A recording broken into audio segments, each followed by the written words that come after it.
Welcome to the Drift and Ramble podcast. I'm Steve Blizzen. Each episode will explore true stories and American legends. From the pages of history and a few stories handed down over the years, we'll look at the people, places, and events that helped shape a nation. Stories of survival, notable frontier men and women, explorers who struck it rich, and the outlaws that stole it from them. There'll be studies of saloon girls, swindlers, banditry, and bad men, profiles of lawmen and American Indians, and the good and evil that existed between them. We'll amble through the past, we'll delve into the folklore of the times, and maybe even uncover a ghost story or two. So, saddle up, or settle in, for the Drift and Ramble podcast. This is episode 31. Not far from Apache Junction, off the Grand Enchantment Trail, lies an area whose brutal beauty is as famous as it is mysterious. This craggy, steep, and unforgiving territory has been the scene of treachery since the early 1800s. And even though its namesake evokes an expansive mountain range, in reality, it's only one mountain. But oh, what a mountain it is! We're talking, of course, about the Superstition Mountains, near Phoenix, Arizona. The ragged, rugged landscape, baked by the Arizona sun, is dotted by imposing saguaro cactus, inhabited by snakes and lizards, and quite possibly cursed by ancient gods. No other location in southwestern American history can compare to its legendary status, and few can claim a death toll as high. What lies in this region that draws people to risk their lives to find, even to this day?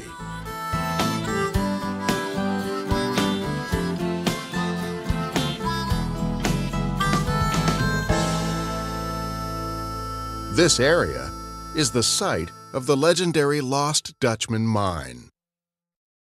It's been said that millions of dollars in gold are buried in these hills. Gold concentrations from the Dutchman are rumored to be higher than most miners could dream of, but finding the mysterious mother lode has cost seekers either their lives or their sanity. Tracked and attacked by Apache warriors, few men have lived to tell their tales, and most of those early explorers simply disappeared.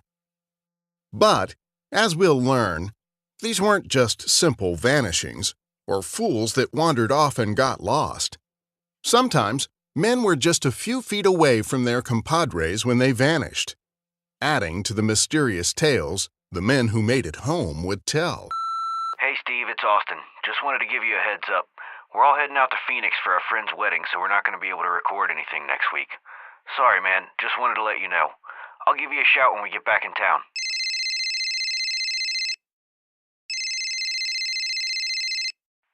Hey, this is Austin. Please leave your message at the beep. Hey Austin, it's Steve. Thanks for the heads up. If you guys are all traveling together, maybe we could do some kind of thing on the phone. You know, like a road trip episode. Anyway, give me a shout. Let me know if you'd be down for that. Later. Steve left a voicemail saying we could do a road trip episode or something. What's with that guy? Doesn't he believe in taking breaks? I know, it's not like he's paying us or anything. Hey, maybe we could go look for that hidden gold in Superstition Mountains. That could be fun. And it's, kind of an Old West tale. Oh yeah, I heard about that. The Lost Dutchman or something, right? Is that near Phoenix? Yeah, it's like an hour away. Text Steve and tell him we can do a travel log or something. The story goes that the Apache were the guardians of the region. They held the territory sacred and claimed it was protected by the thunder god. In 1540, when a conquistador by the name of Francisco Vasquez de Coronado came through the territory in search of the 7 golden cities of Cibola, Apache leaders told the explorer of a vast wealth of gold hidden in the sacred mountain. But they refused to help guide Coronado and his men to the site. They warned Coronado not to go, but the men went anyway. Soon, Coronado's men began to disappear, sometimes vanishing while they slept, or simply by separating from the rest of the men. Frightened by the unexplainable disappearances, Coronado and his men withdrew, and he named the region Superstition Mountain. Word about the gold, the unexplainable evil, and its protective Apache thunder god was passed down from generation to generation until 1845, when Don Miguel Peralta and his brother went searching for the gold. Despite the warnings, he was successful in finding gold, but his luck would not hold out. Hearing rumors that Apache warriors were preparing to mount an attack, Peralta sealed the mine and covered up his tracks. Noting a nearby landmark, a spire that resembled a sombrero, he loaded up his mules and wagons with all the gold they could carry. He tried to escape unseen, but the Apache surprised him and his team, killing nearly every soul they found alive. Though Peralta was rumored to have narrowly escaped, most of his gold was left in the mountains. For years, explorers would find remains of mules and wagons with rotted leather bags filled with nearly pure gold ore. One man, named Pauline Weaver, etched his name in the rock formation Peralta referred to. The Sombrero Mine then became forever known as Weaver's Needle. Hey, Steve, we made it. We're at the Treasure Loop trailhead, getting ready to hike up into the mountains. Dude, I can't believe you're drinking Mountain Dew. That's disgusting. Do you know what kind of crap you're putting in your body? Whatever, dude. This here is pure caffeinated nectar of the gods. Hand me that pamphlet. I'm going to read this history part for Steve. A German immigrant named Jacob Waltz began working in the area surrounding the Salt River Valley every winter from 1868 to 1886. Local Indians called him Snowbeard, but to the people who lived in Phoenix, he was known as the Dutchman. Come on, man, let's get going before it gets too hot. It's going to get up in the 90s today. Woohoo! Road trip! Woohoo! Hashtag Eagle Screech. All right. Jacob Waltz was the Dutchman, or actually, Deutschman, and he was said to have made fairly regular appearances in Phoenix, buying drinks and supplies with large chunks of nearly pure gold ore. Waltz was rumored to have had a partner named Jacob Weiser, who often accompanied the man in his early days of mining in the Superstition Mountain region. But one day, Weiser simply seemed to have disappeared, and recorded history bore few records of the man. Many stories exist claiming Waltz shot Weiser in an attempt to keep the gold mine secret. But no one really knows if these rumors are true. Jacob Waltz died in Phoenix on October 25, 1891. At the time of his death, Waltz had been living with a woman by the name of Julia Thomas, and it's been said that Waltz had left 24 pounds of rich gold ore beneath his bed. Thomas and two brothers named Reinhardt and Herman Petrisch decided to go look for the mine, and they spent weeks searching the area where they thought the mine to be. Eventually, the prospectors ran out of money and provisions and were forced to give up the search. But Julia Thomas wasn't satisfied by losing money on the search for the gold mine. She decided the best way to offset her losses was to start selling treasure maps of the area. Hello? Hey, Steve, it's Scott. Man, this place is brutal. The main trail was easygoing, but we've been hiking off trail for about an hour, and all there is dirt, rocks, cactus, and more dirt. We're getting close to a big outcropping of rocks, so maybe there'll be something more interesting once we get up there. Cool. There's supposed to be some petroglyphs etched into some of the rock formations, so keep your eyes peeled. They might be pretty hard to see. And Scott, be careful not to put your hands and feet in places where you can't see them. That area is a perfect habitat for rattlesnakes. Oh, great. Now you tell me, jerk. It appears that the Petrisch brothers continued to search for Old Man Waltz's mine for the rest of their lives. Julia Thomas continued to spread rumors of the vast riches to be found in those hills, which of course helped her to sell those maps. And one day, a freelance writer and prospector named Pierpont C. Bicknell got wind of Thomas's story. And Bicknell would play a key role in the legend of the Lost Dutchman Mine. Bicknell's stories and articles combined with Julia Thomas's hyperbole to sell maps set the myths in motion to create a legend. Time, tall tales, and a splash of whiskey, and the story got better with every telling. Hey, Steve, we're way off the trail by this, big rock. Butter my muffin, baby. It's cinnamon with raisin. Butter my muffin. Hey, what did you do with my energy bar? I left it out on the trail for the coyotes. But don't worry, it's safe. Even wild animals know better than to eat that crap. Hey, quit bogarting all the water, Jeremy. Whatever, Scott. I earned an extra sip by carrying the stuff. The map shows we're close to the site of the massacre where the Apaches attacked the Mexican miners. The trail was pretty easy, but it's really hard going once you get up into these rocks. You think there's really any gold up here? Turns out, there really was gold up in them there hills. In 1893, shortly after Julia Thomas and the Petrish brothers were stomping around in the area, J.R. Morse filed the first mining claim with his Lucky Boy mine, followed by the Black Queen, the Black King, Mammoth, Mother Hubbard, and Tom Thumb, which were all mines in the area that produced gold. The nearby town of Goldfield sprung up as a mining town, and with it came all the usual mining town fare, saloons, gambling, loose women, and plenty of lawlessness. Gold was definitely present, but the news was not all good.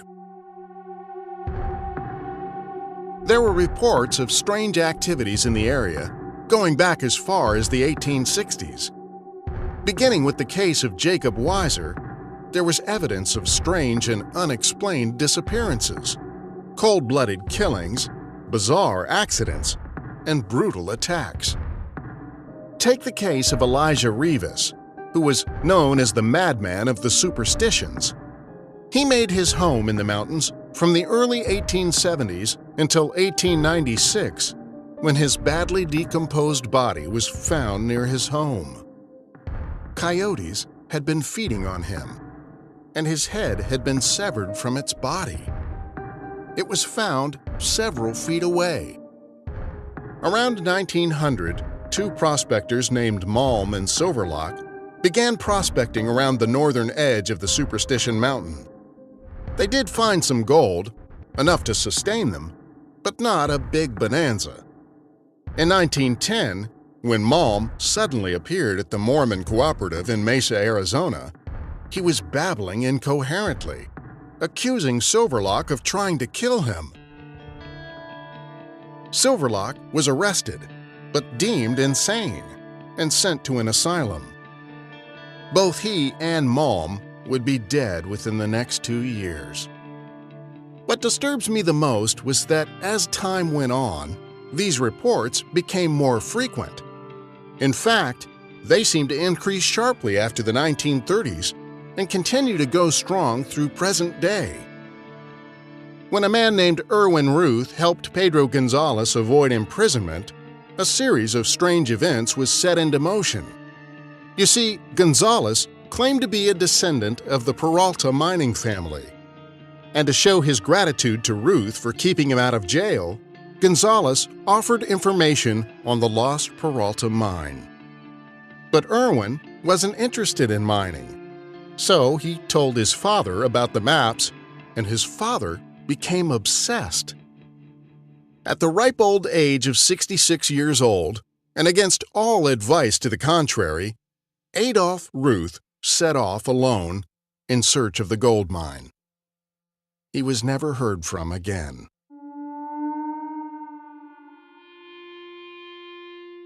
Adolph Ruth did not heed the sage advice of loved ones or locals.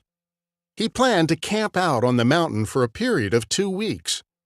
When he did not return, authorities organized a search party, but they found no trace of the aged explorer. Several months passed before a human skull was found in the area, with 2 bullet holes in it.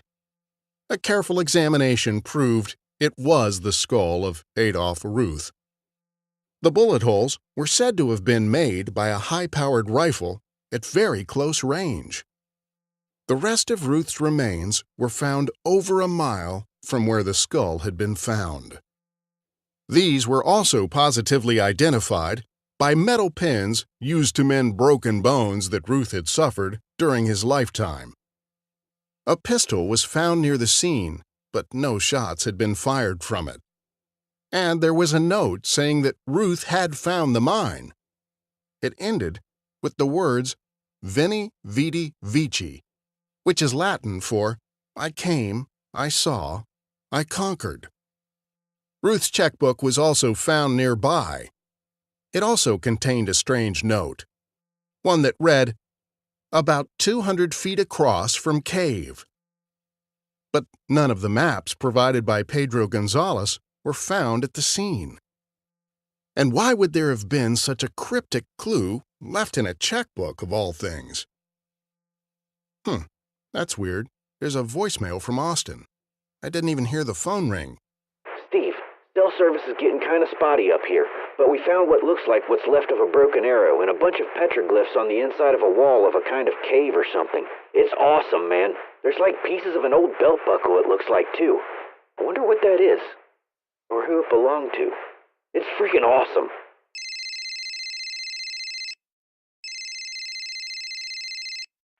Hey, this is Austin. Please leave your message at the beep. Hey, Austin, got your voicemail. That's awesome, man, but be careful. I think it's illegal to take stuff like that out of the park. Best thing you can do is report it when you get back. Snap a photo with your phone and it will automatically encode your GPS position in the picture's EXIF file. And send me one, would you? I found more weird stories of strange deaths and disappearances. In 1927, a New Jersey man and his sons were hiking near the mountain when someone began rolling large rocks off the high cliffs above. One of the boulders hit one of the boys, crushing his legs. In 1928, 2 deer hunters were chased off the mountain by someone pushing rocks off the cliffs. A New York City man was killed in December of 1936 when he searched for the mine. Apparently, he slipped and fell, and it was deemed to be an accident. An old prospector by the name of Guy Frink came down the mountain in 1937 with some very rich gold samples. In November of that same year, Frink was found dead with a gunshot wound to his stomach by the side of the trail. A slow and painful way to die. Beside him was a small sack of rich gold ore. Coroners, mysteriously, ruled his death an accident. In 1945, author Barry Storm claimed he narrowly escaped being shot by a sniper while visiting the Superstition Mountain, and he posited that Adolph Ruth might have been killed by the same man.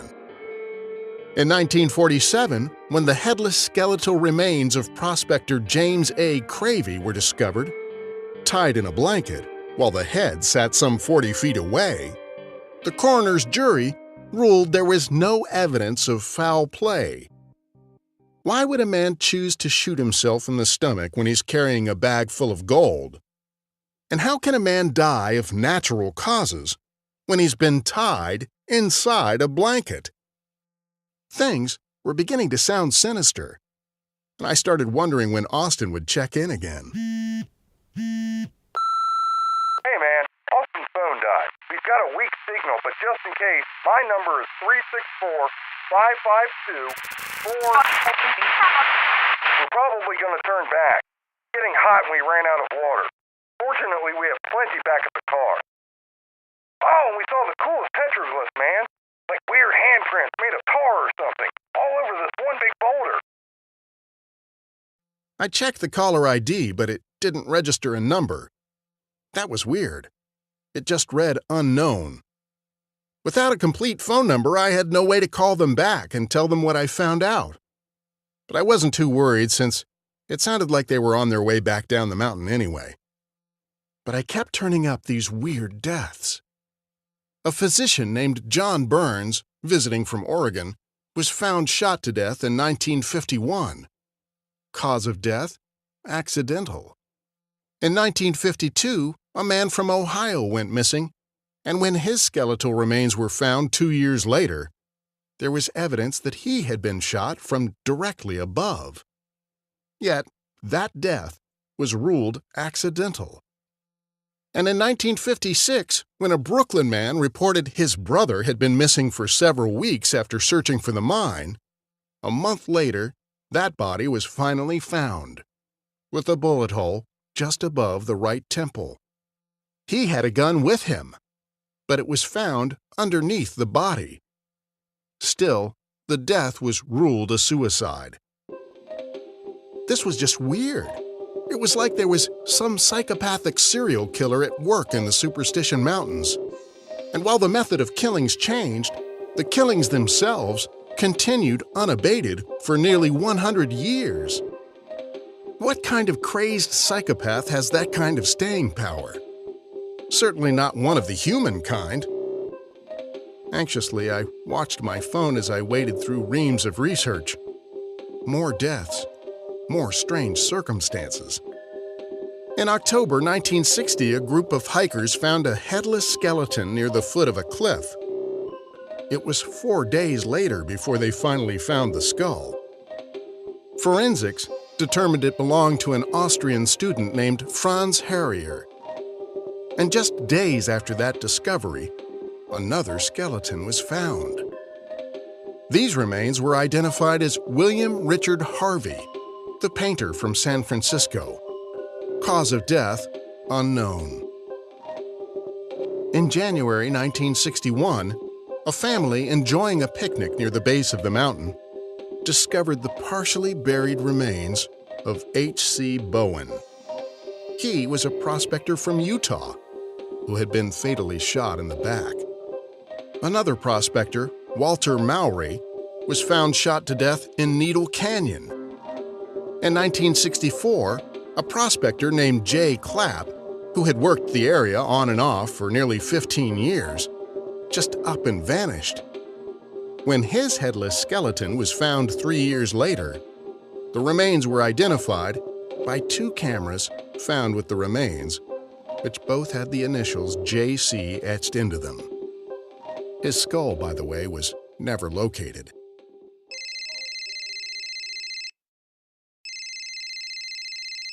When the phone rang again, it nearly scared me half to death. Hello? Hey, Steve. It's Jeremy. I need to ask a favor. Austin got bit by a rattlesnake. He's still up on the mountain. I ran down as far as I could to get service. Scott said he'd stay with him, and he rigged up a tourniquet, but everyone else is on their way down. We're all overheated and thirsty. Can you just call the Rangers or something and let them know we're in trouble? I gotta get back up there and... Jeremy, stop. Hold up. I'll send for help, but first tell me how far do you think he is from the main trail? The Rangers are gonna want GPS coordinates. If you can reach either one of them, tell them to snap a picture and text it to me right now, okay? That'll help. And Jeremy, get that tourniquet off Austin. It's just gonna make things worse. What? Why? I thought it would stop the poison from circulating. Yeah, it stops everything from circulating, including all the toxins building up in your blood. So when that thing comes off, he's gonna get a full blast of venom all at once and all that other nastiness. Just get it off of him. If you've got a Sharpie or a pen, mark the area where the swelling stops with the time. And then call me again in 20 minutes, okay? Crap. Okay, man. I gotta go. Talk to you in a bit.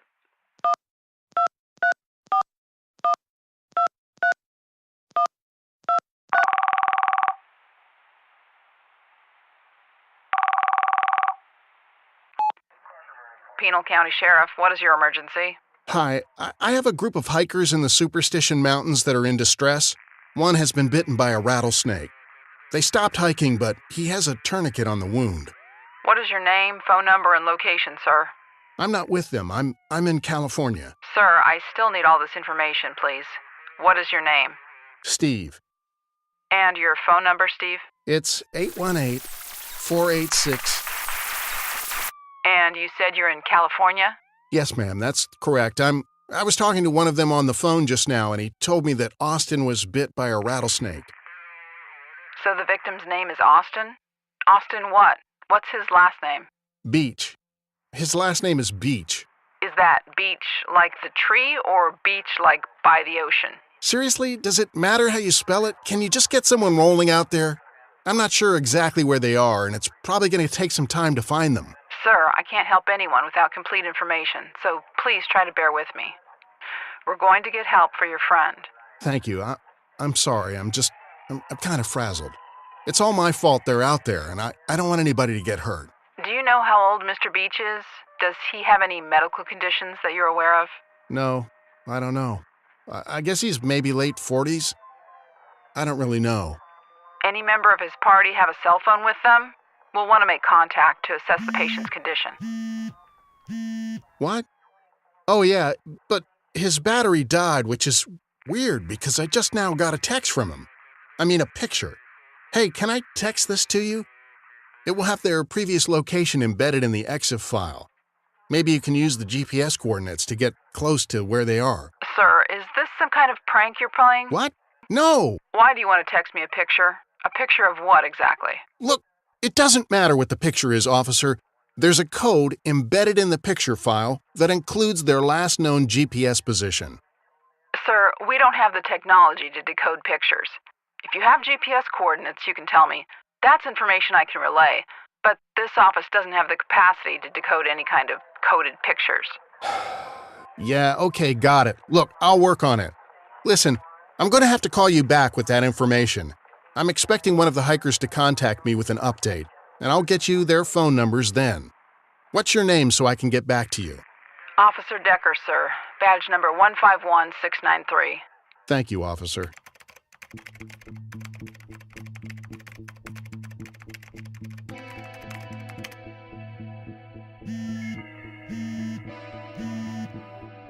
Hello? Jeremy? No, Mr. Blizzin. It's Officer Decker from Pinal County Sheriff's Office Dispatch. I'm just verifying this number in case we need to contact you. I just told you I would call you right back. Yes, sir, you did, but I still have to verify the number. But you've sent someone, right? I mean, someone is on the way to help Austin now, right?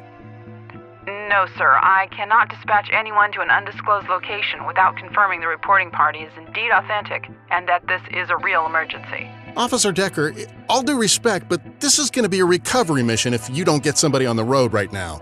Please, I'm begging you. Now please, give me 5 minutes to figure out this GPS business, and then I will contact you as soon as I have that information. Okay? I'm hanging up now, but I'll call you in a few minutes. Jesus, come on, Google. EXIF data reader. Wait, what's this? Superstitionsar.org. Search and rescue. Hey, I'm going to call them too. After a brief conversation with the operator, the Superstition Search and Rescue folks had people on the way. They told me they would coordinate their efforts with the sheriff's office and with Apache Junction Police. They even accepted the photo containing the GPS information, and that's when I got my final call from Jeremy.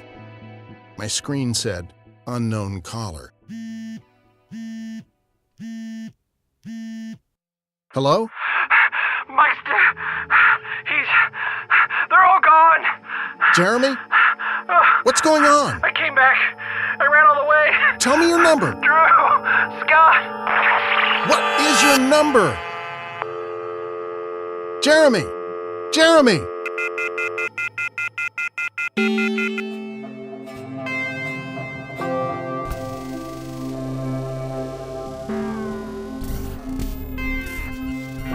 I sat there staring at my computer screen, wondering what in the hell just happened. My web browser was open to the Superstition Search and Rescue website. Somehow I'd clicked on the cold case page, and on it were the lists of names from more recent disappearances. 2009, Jesse Capone went missing in the Tonto National Forest. His car and his campsite were found abandoned.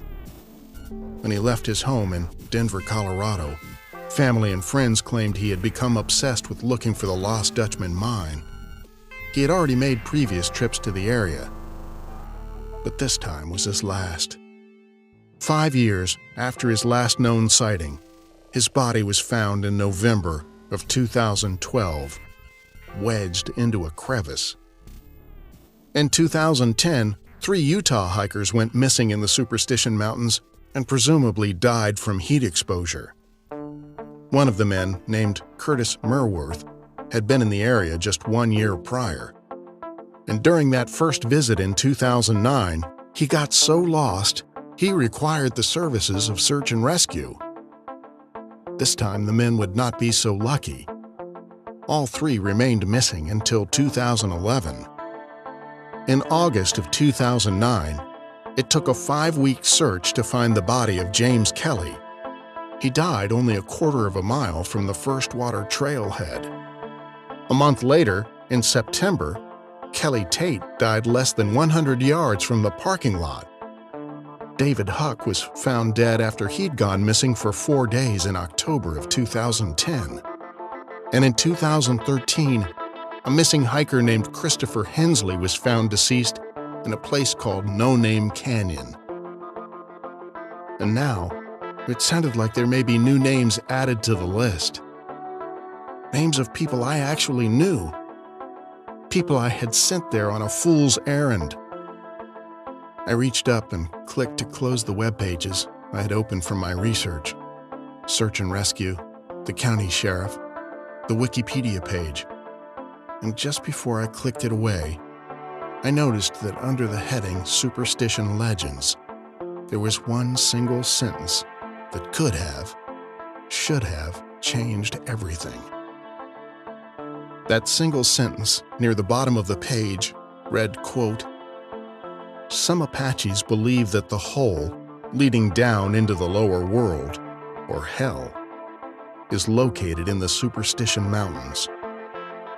Winds blowing from this hole are supposed to be the cause of the gigantic dust storms that sometimes envelop Phoenix." I wish I had seen that first. To warn them not to go.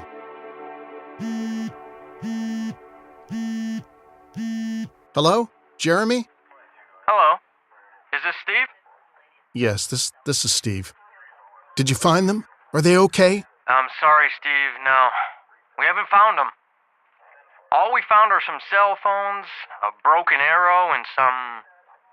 Some what? It's... blood, Steve. There's a lot of blood.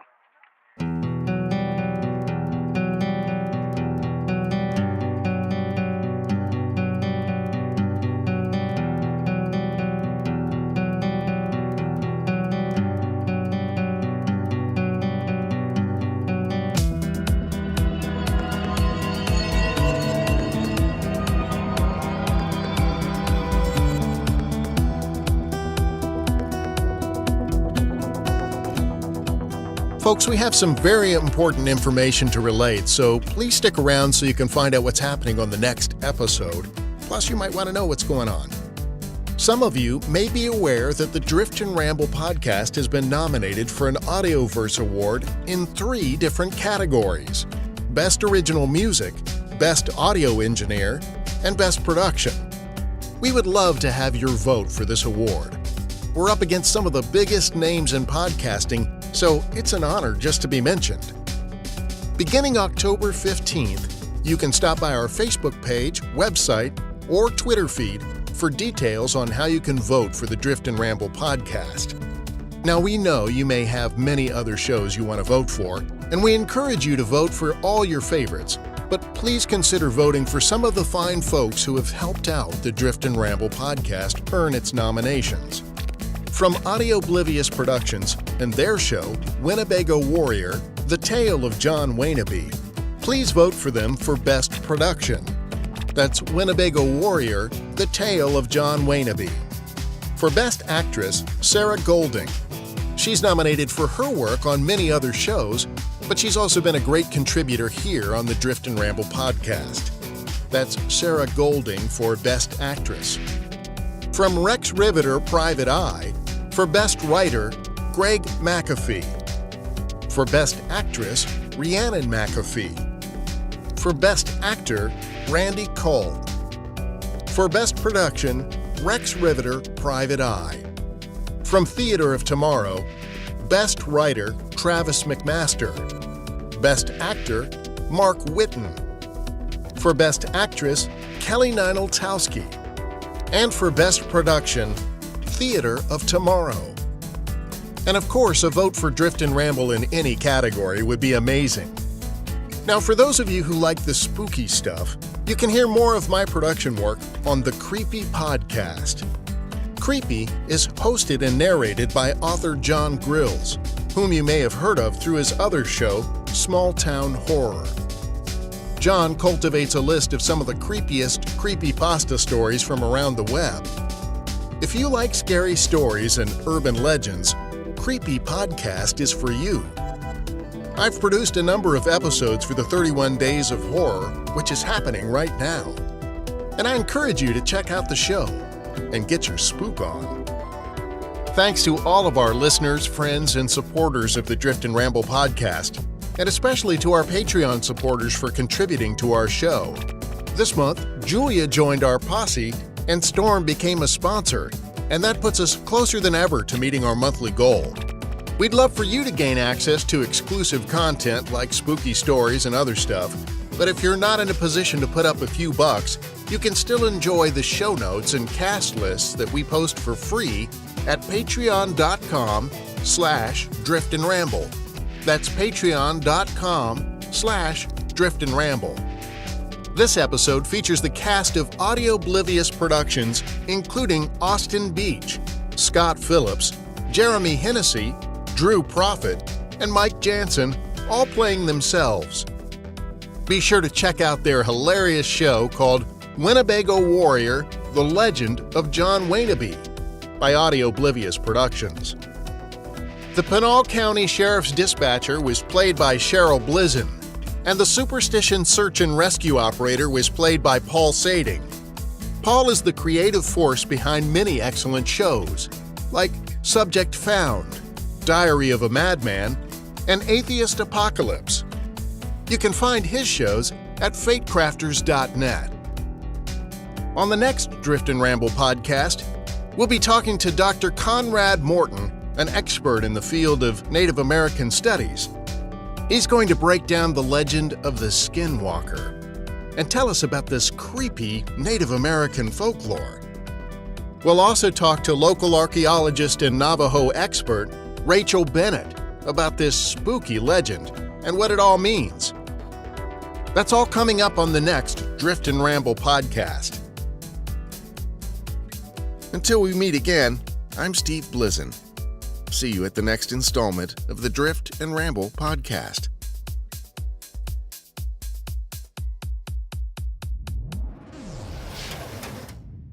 The Drift and Ramble podcast is a Clear Voice Media production, hosted and produced by Steve Blizzin, with segment research and voice acting by Cheryl Blizzin.